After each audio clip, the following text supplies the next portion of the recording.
మొన్న పేపర్ క్లాసుల్లో పేర్లు రాసుకొని విత్తనాలు వేసుకున్నాను కదా, వాటిలో మొత్తం 5 విత్తనాలు 5 రకాలు వేస్తే 3 రకాలు వచ్చాయి. ఒక్కొక్క దాంట్లో ఒక్కొక్కటి వచ్చింది. అయితే కాకర 2, ఆనప 2, పొట్ల 1 వచ్చాయి అన్నమాట. మరి బీన్స్ను మునగ ఎందుకో రాలేదు. మేబీ గింజలు ఏమన్నా విత్తనాలు ఏమన్నా ఓల్డ్ విత్తనాలో మరేంటో తెలియదు.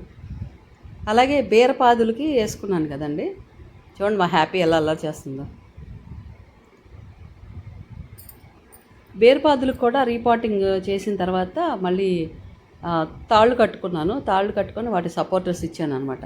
ఇచ్చి పైన అంతా పందిర్లాగా అల్లుకున్నాను.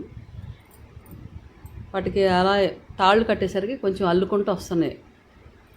అలా పైకి వచ్చి కొంచెం సపోర్ట్ అవుతాయి అన్నమాట. ఈ వీడియో మీకు నచ్చితే లైక్ చేయండి, కామెంట్ చేయండి, సబ్స్క్రైబ్ చేసుకోవడం మర్చిపోవద్దు. Thank you all.